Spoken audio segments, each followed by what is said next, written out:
Hello everybody, Hegelund Gamer here. In this video, I'm going to show you how to play Summoner Wars. So I'm going to be playing the Guild Dwarfs versus the Jungle Shadows. So once you're done setting up the board, you're going to take a look at this card. You'll find one of these cards in every deck. It tells you how to set up the units on your side. It says A, right? And then it says A equals defender. It says W equals wall. So then you'll just use that to help you set up the game. So let me do that real quick.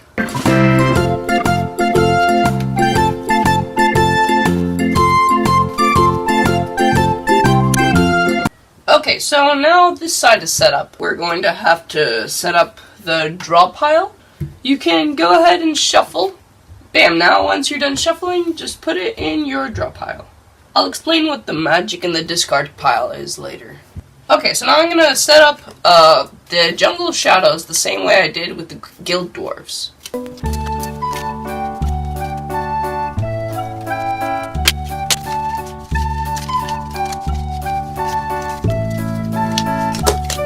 So let's get started.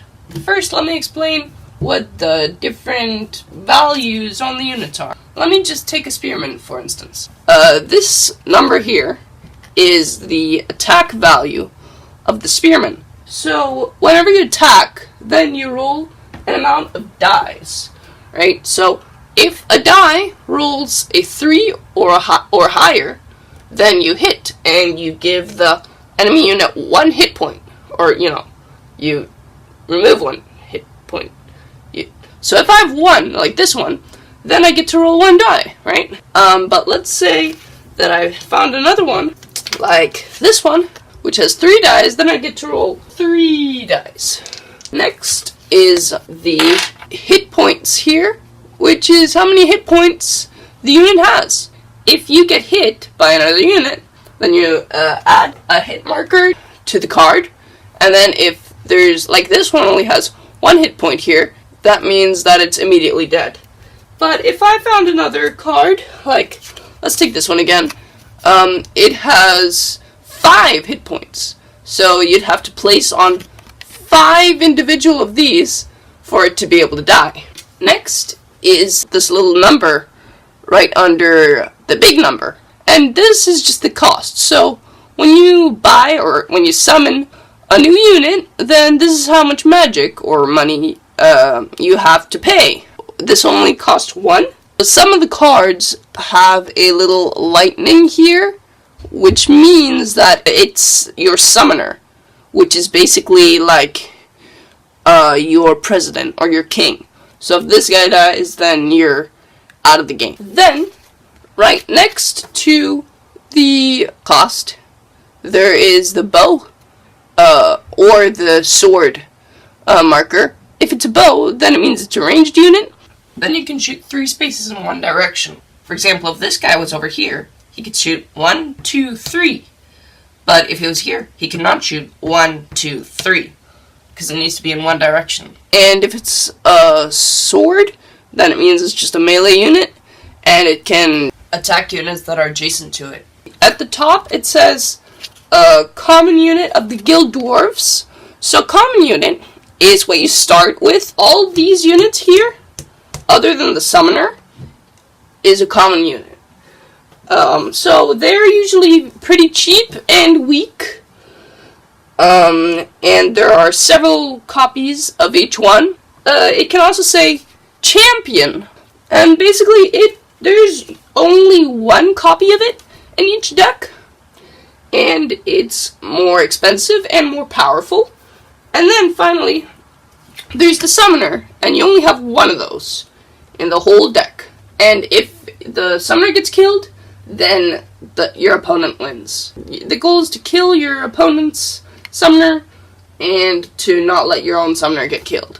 Then there's the ability. It's at the bottom of every card, and it's just a special little thing that each card has that says what's special about the card. For example, this one says, when this spearman attacks a card that is adjacent to, add 1 to the spearman's attack value during that attack. That means that, so this guy's a ranged unit, so he could shoot this guy from all the way over here, but he would only have one attack value, so you'd only be able to roll one die. But if he goes over here, he would gain an extra die because he's adjacent to the unit, and that's just this special unit's ability. So now I've explained what the units do. Next, I'm going to explain how to play the game. So on this card here, you can see the order of play. It says on turn phase summary, number 1, draw, number 2, summon, play event cards, movement, attack, and build magic.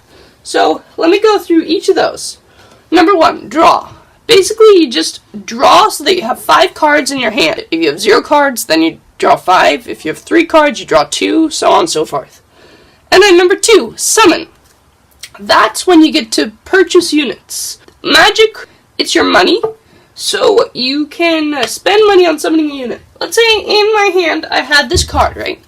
And then in my summon phase, I wanted to summon it, and it costs 6. So then if you had 6 magic, which would just be 6 cards in your magic pile, well, then you could spend that and put the magic in your discard pile, and then you could place it next to one of your walls, because you need to place cards that are summoned next to a wall.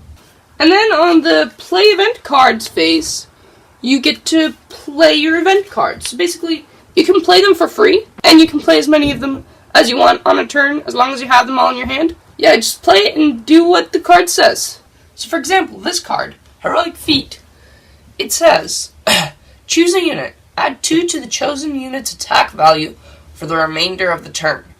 So that means that if I had this card, I could put it in my discard pile, and then I could choose a unit. For example, I could choose this one, and then this one, instead of just having an attack value of 1, it would have an attack value of 3.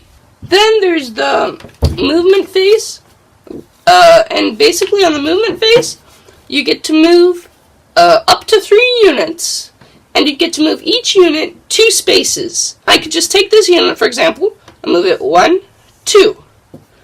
And then I could take this unit and move it 1, 2. And then I could take this unit and move it 1, 2. Next, it's the attack phase. In the attack phase, you get to attack with 3 units, and you can't move them. So, for example, this unit, since it has a sword, it means it can attack this unit which is adjacent to it. So I'm going to do that, and since it only has 1 attack, here as you can see in the big number, it only gets to roll 1 die. So let me roll 1 die and see if it works. If I hit, bam, I get a 3, and since any roll of 3 or higher hits, that means that this guy gets a damage marker. And bam, now it has a damage marker. But since this unit only has 1 hit point, that means that it's automatically dead. Now when it's dead, you move it into your magic pile, which you can use later to purchase units. Now this guy here is going to attack this guy. So since it's also just a melee, it's able to attack that one. So let me attack with 1 die, since it has 1 strength. Bam. It rolled a 5, so that's a hit.